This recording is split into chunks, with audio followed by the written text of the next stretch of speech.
Hebu niona yule mzee ameoa na amekaa miaka karibu 40 hapa, amekuwa na mke asimame kama yuko tu mmoja au wawili. You have been married for 40 years. Anaweza kuwa ni huku ama ni hapa. Kuna yote. Kuna wakati ulikosana na mke wako kwa hiyo miaka 40 ama mmekuwa kila siku ni furaha na furaha. Kuna wakati umewahi kasirika na yeye? Mara mingi. Mara mingi sana. Kuna wakati ulichapa yeye kidogo? Kidogo ndio. Very good. Lakini bado si ni mke wako? Ndio. Mungu akubariki sana mzee. Mzee umeoa kwa 39 years. Kuna wakati umewahi lala umekasirikia mke wako? Kuna siku umewahi lala umekasirika kwa sababu ya mke wako? Haiwezi kosa kidogo. Haiwezi kosa kidogo. Kuna wakati uliwahi kataa kula chakula yake ukaamua tu chakula leo sikuli ukaenda kulala? Sijawahi. Umewahi kula kila siku unakula? Umewahi chapa yake kidogo?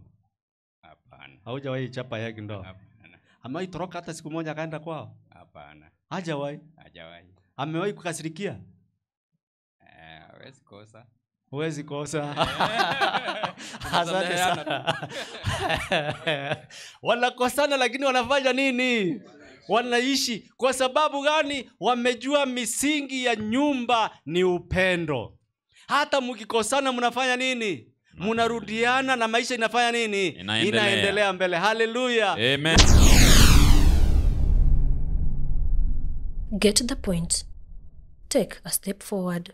Katika dunia hii tuwasafiri daima, twahitaji msaada tuwapo safarini, na njia yetu nyembamba imejaa machafuko. Kristo ndiye msaada, ni hakika tutafika. Katika dunia hii tuwasafiri daima, twahitaji msaada tuwapo safarini, na njia yetu nyembamba imejaa machafuko. Kristo ndiye msaada, ni hakika tutafika. Piga vita vizuri, upendo tuimarishe, imani tuilinde, taji tuipoke, washiriki wasafiri, tukazane tufike. Kristo ndiye msaada, ni hakika tutafika. Piga vita vizuri, upendo tuimarishe, imani tuilinde, taji tuipoke, washiriki wasafiri, tukazane tufike. Kristo ndiye msaada, ni hakika tutafika. Msafiri njiani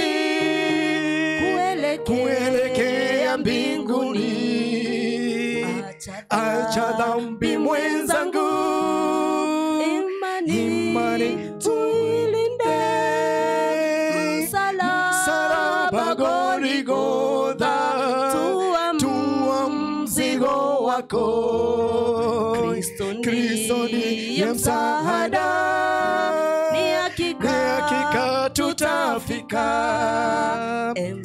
Msafiri njiani kuelekea mbinguni, acha dhambi mwenzangu,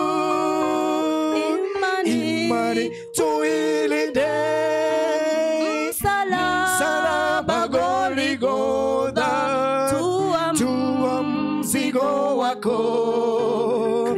Kristo ndiye msaada, ni tutafika. Piga vita vizuri, upendo tuimarishe, imani tuilinde, taji tu ipoke, washiriki wasafiri, tukazane tufike. Kristo ndiye msaada, ni hakika tutafika. Piga vita vizuri, upendo tuimarishe, imani tuilinde, taji tu ipoke, wanakabiria washiriki, tukazane tufike. Kristo ndiye msaada, ni hakika tutafika. Piga vita vizuri, upendo tuimarishe, imani tuilinde, taji tu ipoke, wanariruta wasafiri, tukazane tufike. Kristo ndiye msaada, ni hakika tutafika. Piga vita vizuri, upendo tuimarishe, imani tuilinde, taji tu ipoke, wanawaidhaka wasafiri, tukazane tufike. Kristo ndiye msaada, ni hakika tutafika. Piga vita vizuri, upendo tuimarishe, imani tuilinde, taji tu ipoke, wanandwaru wasafiri, tukazane tufike.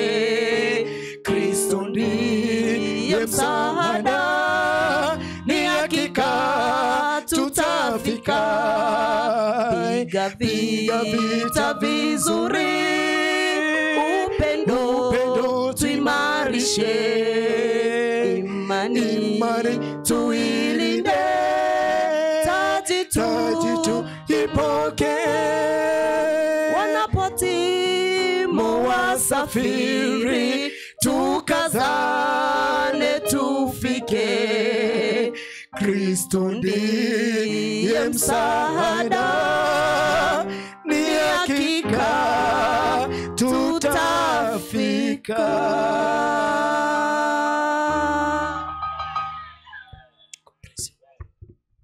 Najua washiriki mnashangaa. Sisi wachungaji wengine wetu ni waimbaji. Zamani nilikuwa composer wa music, mpaka siku ya leo nikienda nakuta choirs zingine zinaimba. Nikaenda Nakuru nikakuta wanaimba wimbo, nikauliza hiyo wimbo imetoka wapi? Wakasema sisi hatujui.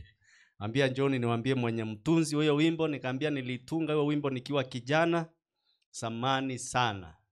Kwa hivyo, lakini kwa sababu ya kuhubiri tunafika mahali hatuna kanisa moja, hawezi kuingia kwa kwaya moja kwa sababu makanisa ni nini? Ni mengi. Tunapoteza hiyo talanta barabarani, lakini tunasupport choirs waendelee kuimba. Hallelujah. Hawakufanya practice, lakini mmeona mko na waimbaji pia.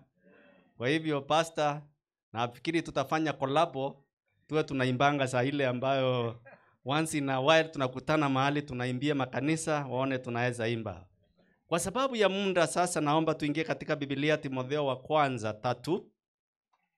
Timotheo wa kwanza 3 mstari ni wa 15. I will try to manage the remaining time as much as possible. Maana hii programu inachukuanga almost 3 hours kama ya padre akisimama unamhesabia masaa 3. Iwe ni misa iwe ni kifo, anaendanga 3 good hours. Na bila 3 good hours hata ukichoka wewe, maana inakuwa ni liturgy. Na hii nayo inakuwa ni liturgy, lakini nitajaribu kuisummarize in many ways ndio tuweze kufika mahali Bwana ametuandalia. Bwana Yesu asifiwe. Amen. Tusome ni Timotheo wa kwanza 3:15 na tuombe. Muumbaji, mfalme, Baba wetu wa mbinguni, jina lako litukuzwe. Tunapofungua neno lako hivi sasa, tuomba ufungue mawazo yetu, akili zetu na mafikara yetu ya kuelekeze sasa hivi. Baada ya kupata mibaraka ya nyimbo kutoka kwa kwaya zote, Bwana utubariki sote, na zaidi ya yote neema yako itujae katika jina la Kristo Bwana na mkombozi wetu. Amen. Inasema aje ndugu Mbunyasi? Maandiko yanasema hivi. Kama nikikawia, utajua jinsi iwapasavyo watu kuenenda katika nyumba ya Mungu, ambayo ni kanisa la Mungu aliye hai. Alafu inaendelea sema aliye hai, lililo nguzo na msingi wa kweli. Asante sana. The danger of delay. The danger of what? Delay. Hebu nione wale watu wameoana, wako na mke, ako karibu ama ako mbali, inua mkono juu. Yaani wewe uko na mke kama mimi, inua mkono juu. Asante sana. Wakati ulikokuwa unamtafuta yule mchumba wako, mkakubaliana mkutane Kisii Stadium. Na kama ni Muremi mkakutana, mkaamua mkutane ile mlima inaitwa nini? Gantau. Ama we Mnyasi ulipokuwa kule sehemu za Kakamega karibu na ile mlima ambayo inalia mawe. Kuna wakati alindelay, ulisikiaje? Iliniuma sana. Na wakati huo hatukuwa na simu. Ujue mahali amefanya nini? Amefika. Unasikia ni kama umekosewa kwa sababu amendelay. Na wale ambao ni wachichana ambao tuliwaoa sisi wanaume ambao kila mtu wako na wake, hata mimi niko na wangu. Wakati alichelewa ukimsubiri mahali anakaa, ulisikia vizuri ama ulisikia vibaya? Vibaya. Hamtaki kujibu. Nimeachia hapo. Hiyo ni ya kwanza, delay, the danger of what? Delay. Of delay. Mama akienda kujifungua, wakati amefika labor room, ile room ya nyimbo, kabla awe transferred to the last stage, wanaimba nyimbo, wanatunga nyimbo. By the way, kama ingekuwa recorded ungeshangaa hiyo wimbo ni wa aina gani. Maana wanaimba nyimbo za kila aina. Wamama, ni kweli ama ni urongo? Mpaka unauliza hii itaisha lini? Na ikiisha unasema sitarundia, ukikaa unarundia pale pale. The danger of what? Delay. Of delay. The delay iko na baraka zake. Pastor, naomba tundelay kanisa.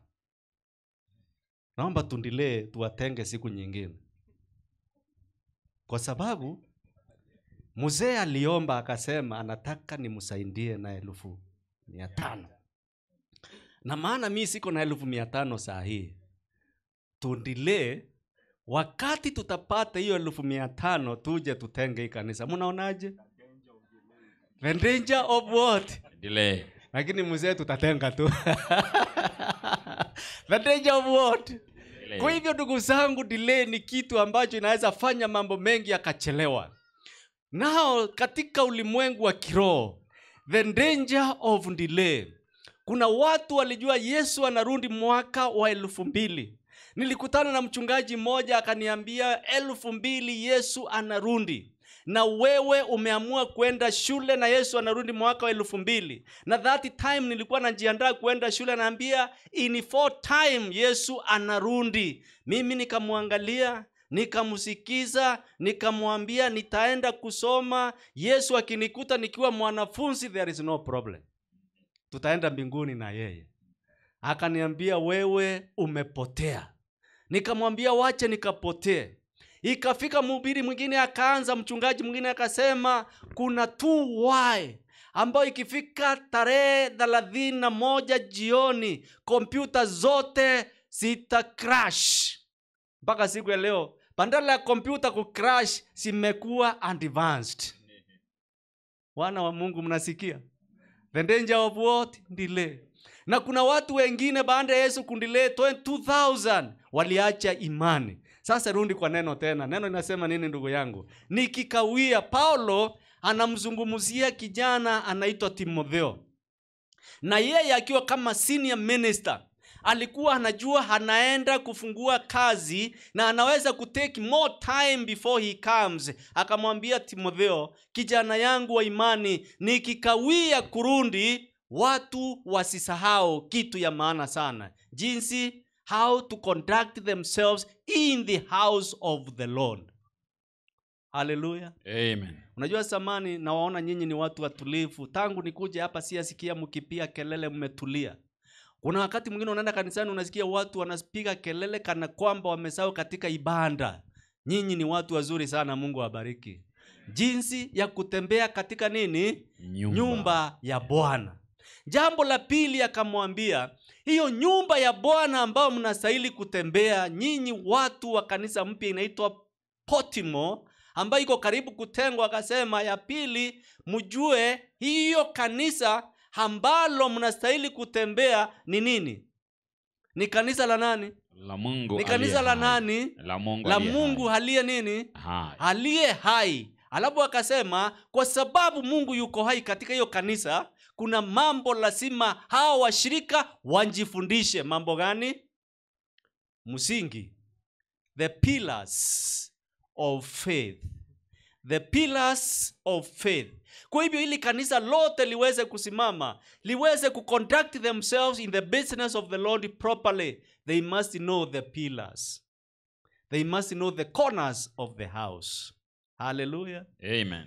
Hii kanisa isipokuwa na gundi pillars ambao ni leaders, viongozi, haiwezi kusimama. Ikikosa proper guidance kutoka kwa mother church, ndio waweze kutengwa, watakuwa naona ni kama wamefurahi kuachana na mama yao. Lakini kanisa ikitengwa, ikitoka kwa mother church wakiwa na amani sana, wanaendelea tu kuambia mama tunahitaji kunyonya. Na ndio mzee aliomba akasema, mama tunakuomba tafadhali ukitoka hapa utuachie kitu, na watawaachia. Amen. Bwana Yesu asifiwe. Amen. Lakini nikiwaangalia nyinyi pia kanisa ya Potimo, mna uwezo. Hamuhitaji kulia na kuombaomba. Hamuhitaji kulialia mkifanya nini? Lakini kwa sababu mtoto hata kama ako na mali lazima afanya nini? Halie na aombe, tutawapea. Si kwa sababu hamuna. Lakini ili mtoto asifikirie hapendwi. Halo? Yes. Ili mtoto asikifikirie afanye nini? Hapendwi. Tutamsaidia tu ile kidogo kwa maana wenyewe they are capable, they are able. God has blessed them. Na mimi naona wakitake over everyone, hata ile kabiri unasifu baba. Hawa watajenga sio mangorofa. Watajenga manyumba ambayo hata wewe wanaweza kukuosi siku moja. Maana najua utakaa hapa siku nyingi sana, lakini sikupigii ndebe. Mimi nasema utakaa kwa maana we are on transit all of us. Sure. Wachungaji sisi we are what?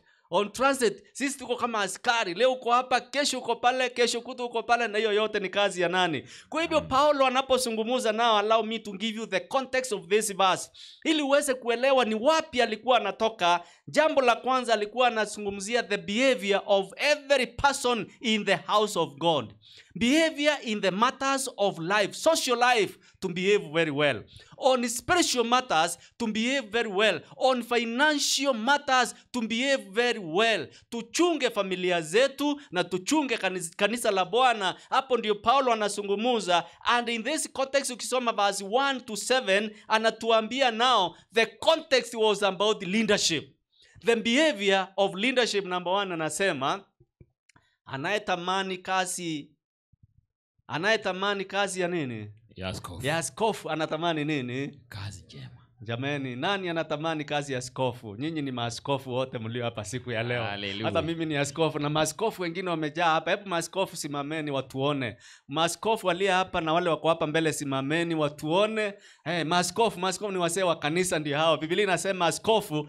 Paulo anawaambia sasa Timotheo, ili waweze kuwa na tabia nzuri ni vizuri wajue anayetamani kazi ya kuwa nini? Askofu anatamani nini? Kazi njema. Kazi njema. Nani alitamani? Sisi hatukutamani, tulipewa.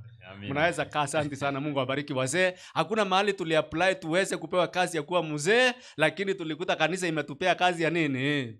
Sasa nyinyi washiriki mnaambiwa ukitamani kazi ya mzee wa kanisa unatamani nini? Kazi njema. Lakini iko na threshold.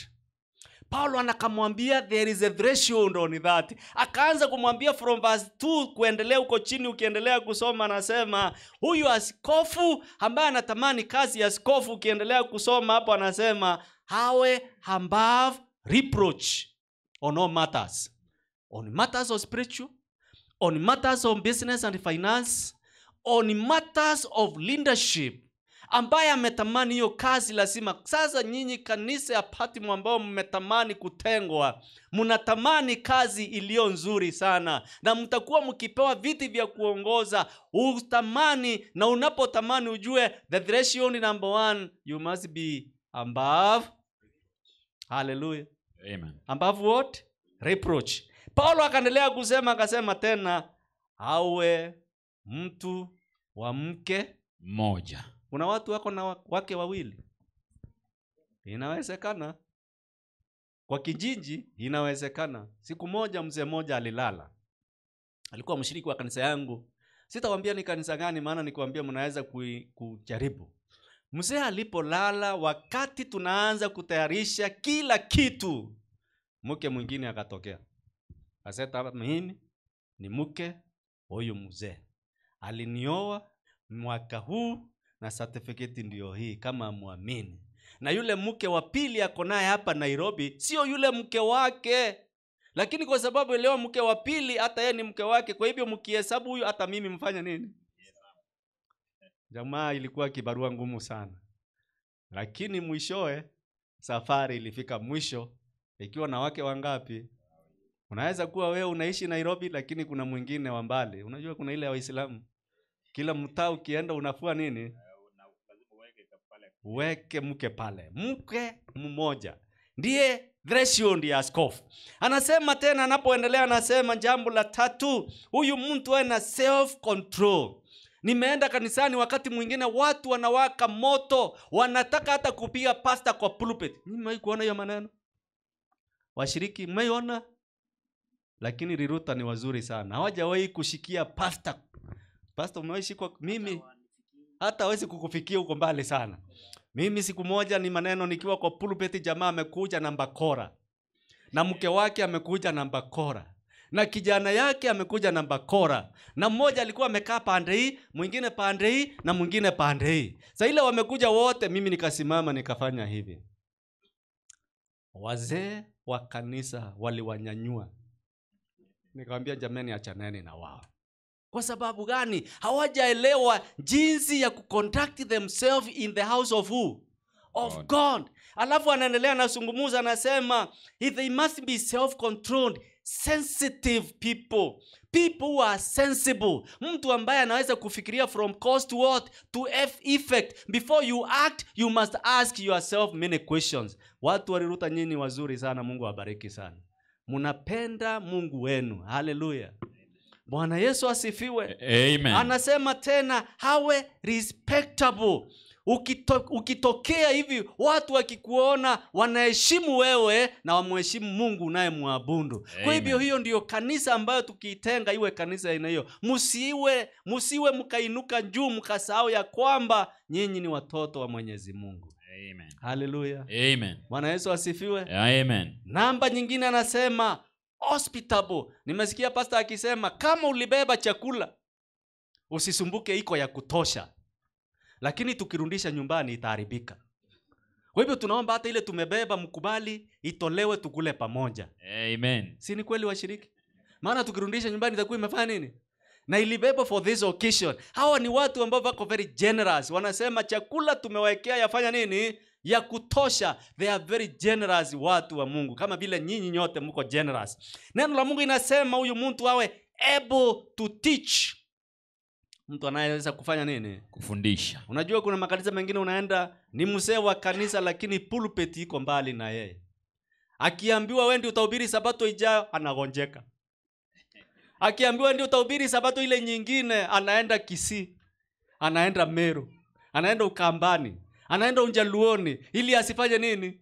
Maana injili hana. Kwa hivyo mzee, kwa hivyo hii kanisa mkitengwa msianze kutafuta ubiri kutoka nje. Wazee wote kuanzia leo ndo waanze kutafuta sermon ya kuhubiri kama una. Amen. Bwana Yesu asifiwe. Amen. Haleluya watu wa Mungu. Amen. Anasema not mbule. Unajua kuna watu very mbule.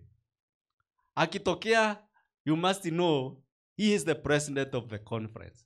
Akitokea lazima mjue ndiye katibu wa conference. Akitokea lazima mjue ni mzee wa kanisa. Hata wakati mwingine anajaribu anasema, you have forgotten I am your church elder. Who doesn't know you are the church elder?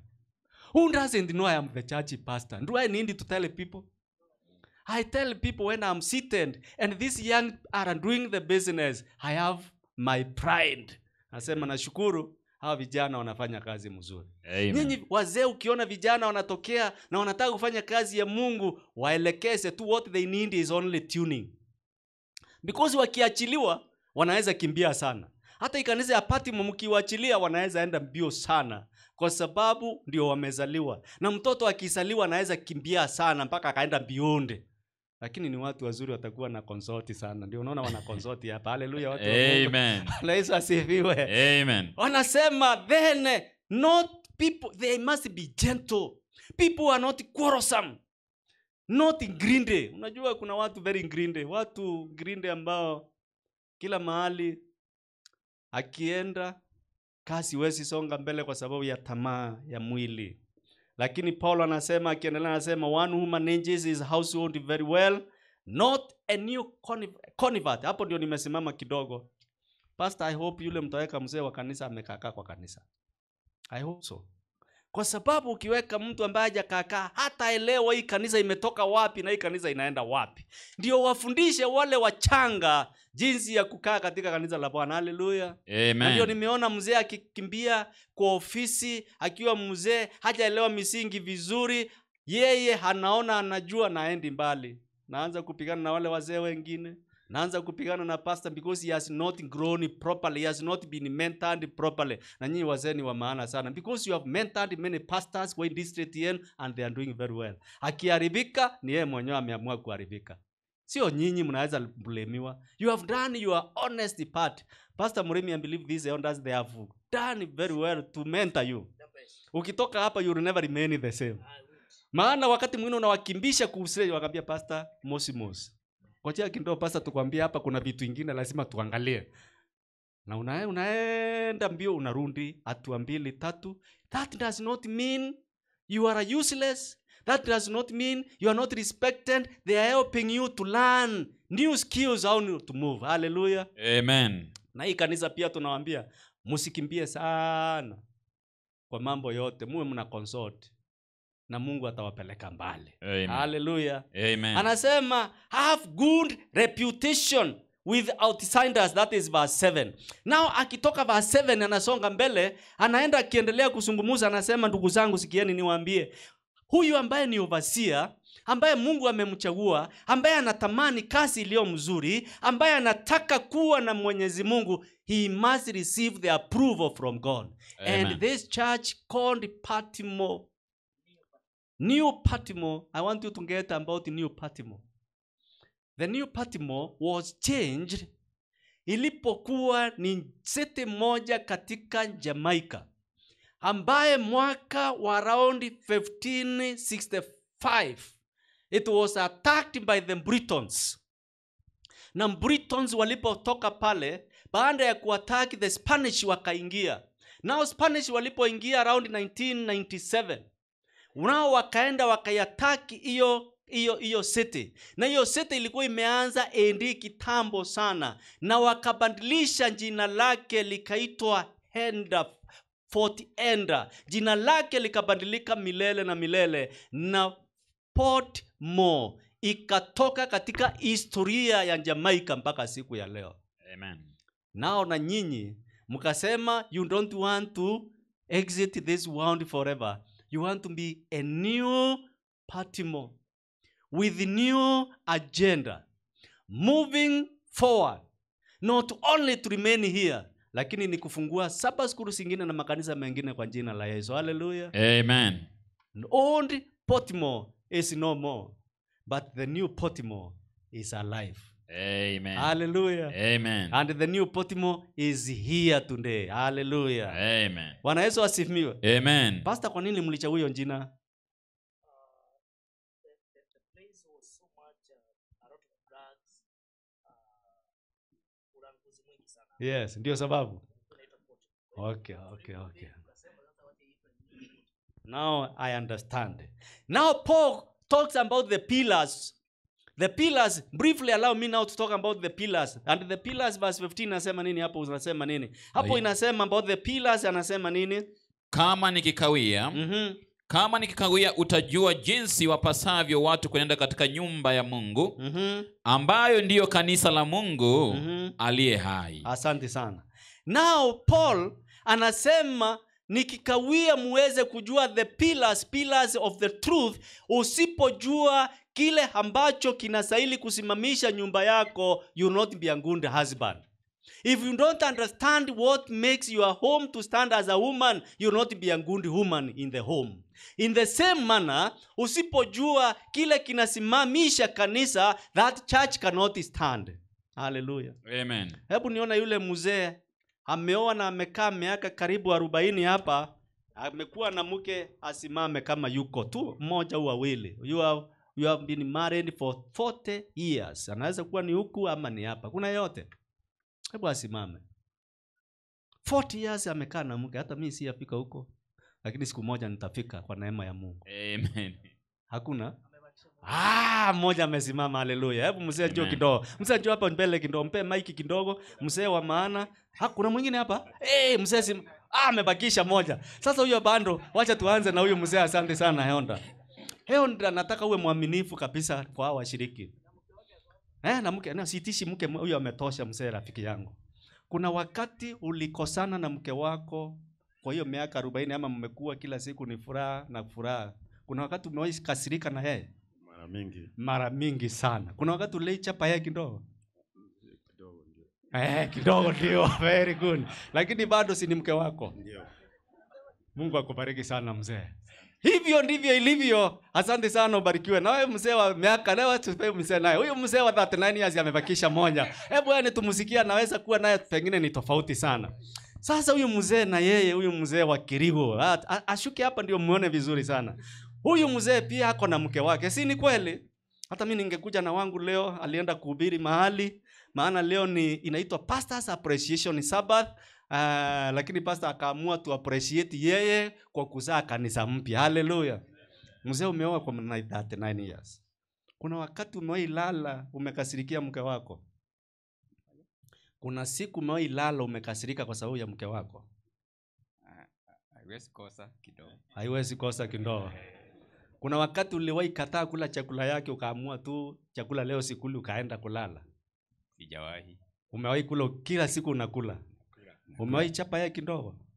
Hapana. Haujawahi chapa yake kidogo? Hapana. Amewahi toroka hata siku moja akaenda kwao? Hapana. Hajawahi? Hajawahi. Amewahi kukasirikia? Hawezi kosa. Huwezi kosa. Asante sana. Wanakosana lakini wanafanya nini? Wanaishi. Kwa sababu gani? Wamejua misingi ya nyumba ni upendo. Hata mkikosana mnafanya nini? Munarudiana na maisha inafanya nini? Inaendelea mbele. Hallelujah. Naye kanisa, tunapokuja kanisani, we come from different backgrounds. Tunatoka from different trainings. Tunatoka from different communities. Tunapokuja tunaunda kanisa moja. Kuna wakati mwingine tunaweza kujaribiwa, tukakuja hapa, tukafika wakati wa uchaguzi tukasema, maana sisi wa Kisii ndio wengi, jueni kiti ya mwaka hii lazima ya mzee.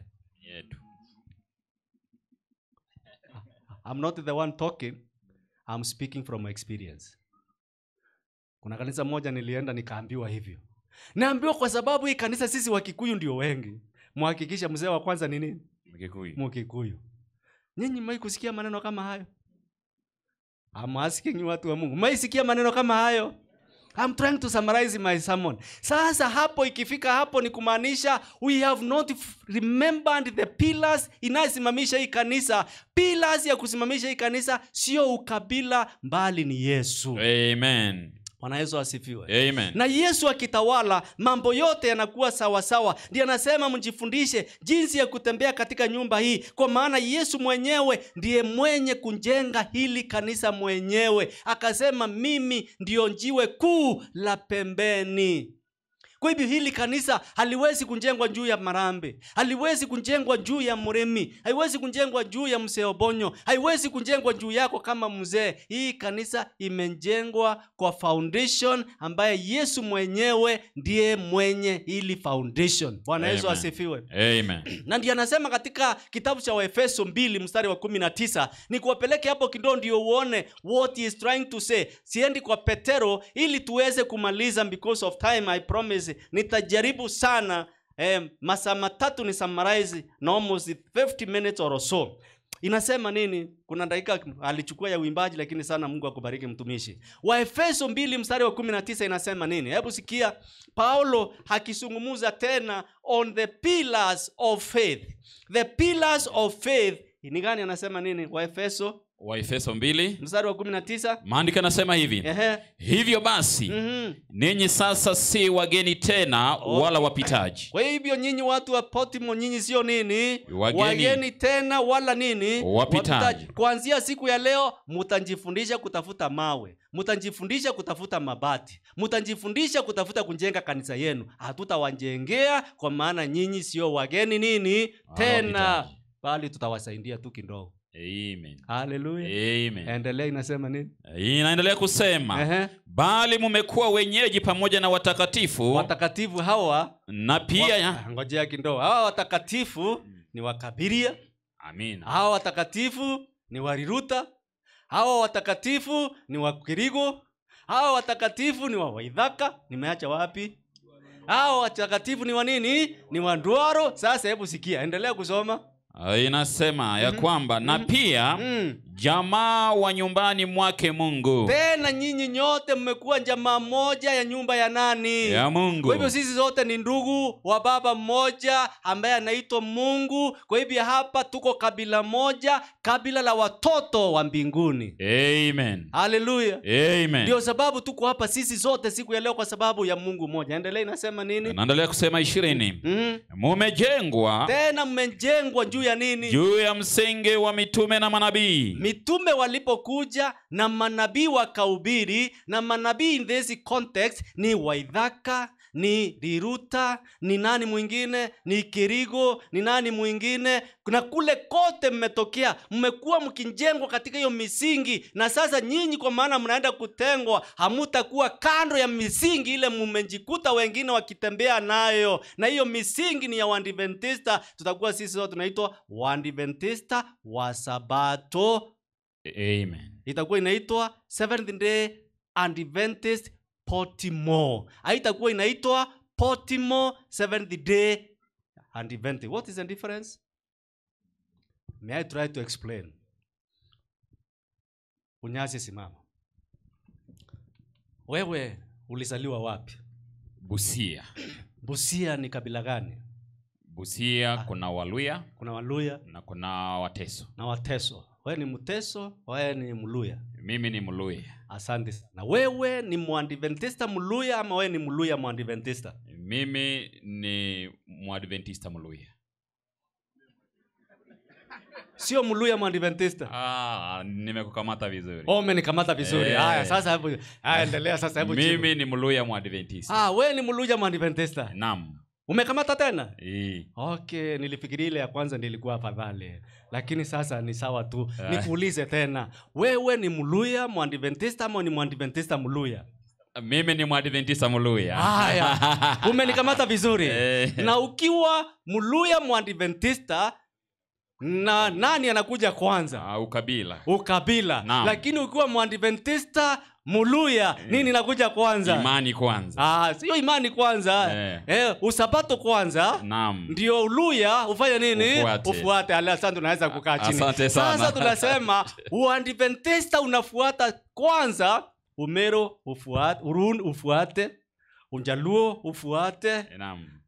Ukamba ufuate, ukisi ufanya nini? Ufuate. Na ndio sababu tunaitwa Waadventista wa Sabato. Hallelujah. Amen. Msalimie mwenzako, mwambie you are my brother, you are my sister in Christ Jesus. Hallelujah. My brother, you are my sister in Yes, Jesus kwa Christ. hivyo hatuna brothers wengine. Na ndio unaona mtu yeyote akiwa Mwadventista akitoka from anywhere in the world, akiingia kwa Wasabato akisema tu mimi ni Msabato, anakaribishwa because yako katikati ya ndugu zake. Amen. You don't feel lonely because you are in the midst of your brothers.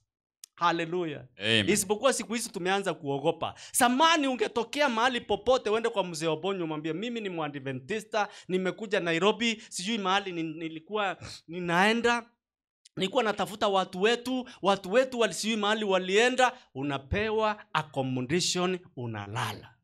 Lakini siku ya leo hatufanyangi hivyo sana. Kwa sababu wakati mwingine unakaribisha mtu, saa ile mmelala, anafungua milango, ameiba kila kitu na amefanya nini? Ameondoka. Kwa hivyo siku ya leo kuna Waadventista bandia. Lakini sio sisi, ni wale wanaojifanya, maana wanajua nikisema mimi ni Mwadventista nitakaribishwa kwa nyumba ya Waadventista. Kwa hivyo wanatumia jina la Mungu kupora watu. Wengine wanakuja kanisani kuomba, kanisani anasema mimi ni Mwadventista, nishinda ni nini. Nilienda kuhubiri mahali kwingine nikakuta jamaa mmoja akaniambia mimi ni Mwadventista kutoka sehemu za Mero, na hata wewe ni Mumero. Nikamsikiza, nikamwambia chifu wako anaitwa nani? Okay. Na kijiji yenu inaitwaje?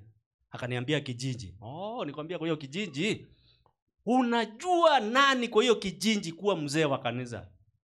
Kapotea. Nikamwambia ndugu yangu, sema uko na njaa, unaomba chakula, nikupe nini? Chakula.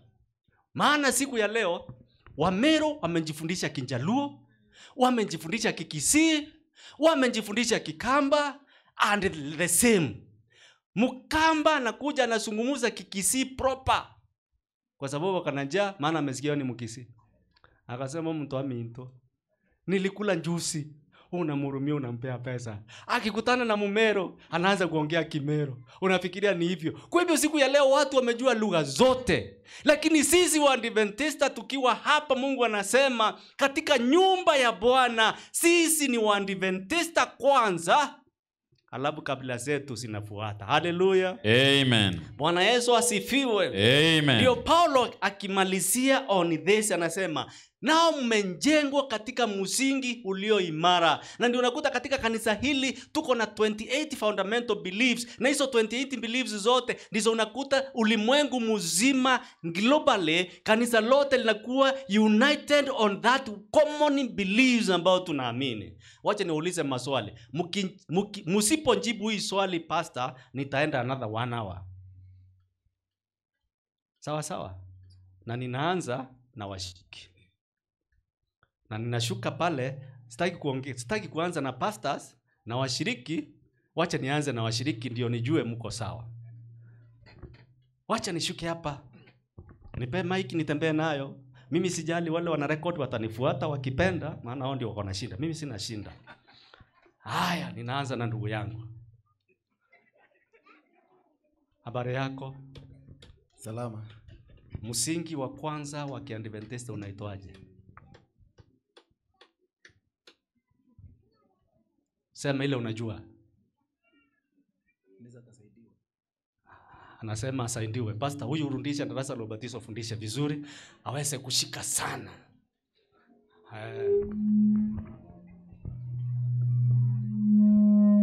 Hao wananifukuza. Hawataki niende huko. Acha niachane na wao. Hao wananifukuza. Doctrine 28 they are summarized in 6 doctrines. Doctrine ya kwanza inaitwa the doctrine of God, the Holy Scripture. Mungu akubariki sana. The Holy Scripture.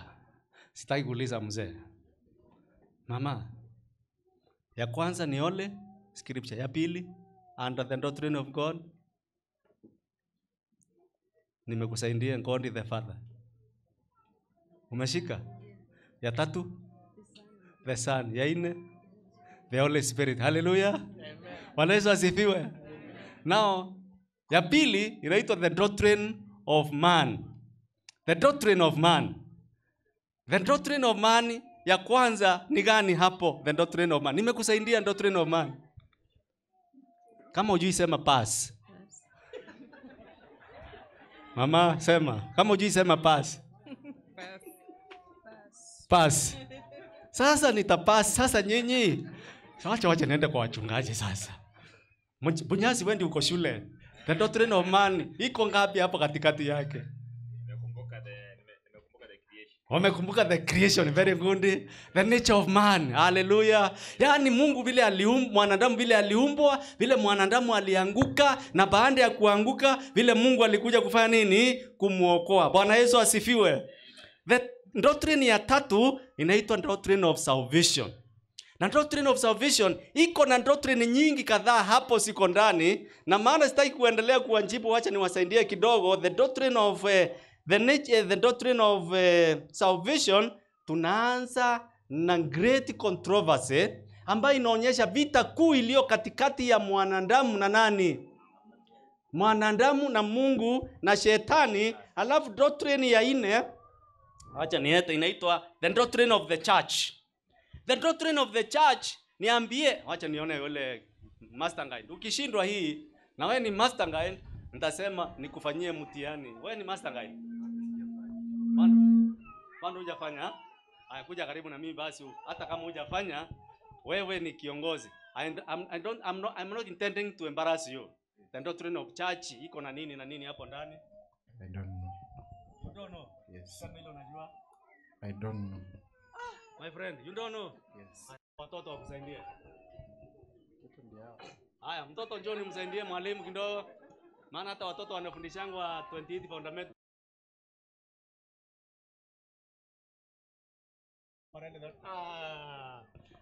The church. Endelea. Uko sawa. The church. The Holy Spirit. Umesikia baptism? Holy Spirit ilisema. Umesikia baptism? Yes. Baptism ni gani? Kwa maji kidogo. Maji mengi unazamizwa ndani. Umesikia doctrine ya Lord's Supper? Yes. Ina ndilo na nini? Don't know. Wewe unakulanga Pasaka? Yes.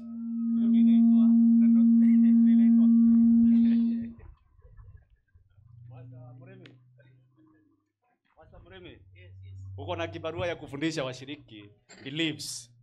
Nyingine inaitwa the doctrine of living ama lifestyle.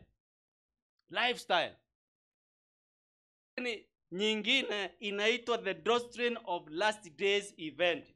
Mzee, ya last days event ziko tatu. Ya kwanza Christ resurrection. Christ resurrection iko hapo juu, and doctrine of the church. Leo wazee nitawaembarasi sana. Okay, in last day events kuna nimesema last days event ziko tatu. Moja, ulikuwa umeanza second coming of Christ. Hallelujah. Mzee amepata. Mnasemaje? Niendelee. Ya pili pastor? Millennium baba. Millennium baba. Na ya mwisho The new the new earth. Bwana Yesu asifiwe. Kwa hivyo the doctrine are summarized into fundamental beliefs are summarized in 6. Na wewe watu wanapenda kuchukua simu kwenda kwa TikTok. Watu wanachukua simu wanaenda kuangalia vitu ina maana. Chukua simu yako wakati uko na data, angalia tu 28 beliefs summarized in trends. Utapata na utaelewa. Hallelujah. Na Mungu atawabariki. Asifiwe. Bwana Yesu asifiwe. Nao anapozungumza hii maneno ya kwamba tangu uumbaji mpaka kurudi kwa Kristo mara ya pili, kanisa itapitia mambo mengi sana, mazuri na mengine mabaya. Kanisa itapitia mambo mazuri na mengine mabaya. Mengine yale ni mabaya, utakuta kuna wakati mshiriki amesimamishwa ushirika. Si kupenda kwa kanisa. Ni ukweli. Lazima tuchukue nini? Tukifika hapo tunaweza pigana hata makofi. Kwa sababu mke wako ndiye anakuwa discussed. Na wewe uko mzee wa nini? Unaenda unaambia mzee, tafadhali vitu mkatae. Pastor Naambiwa wewe pastor kama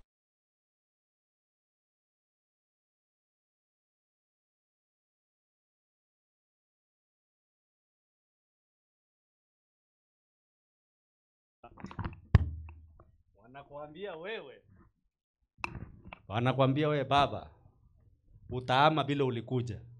Umetukuta hapa. Utatuacha hapa. Kwa hivyo naomba kanisa ya Patmos, siku ile mtakuwa na kesi kama hiyo, ombeni sana Mungu awasaidie. Ukabila usichukue nafasi, bali Yesu achukue nafasi. Amen. Bwana Yesu asifiwe. Na baada ya kusema hayo yote, Mungu awabariki. Na baada ya kusema hayo yote, Mungu afanya nini? Awabariki. Lakini nimewapatia kazi ya kufanya. Enda soma mwenyewe, the word is exposed, the doctrine are very clear, na uweze kujieleza. Hallelujah. Get the point. Take a step forward.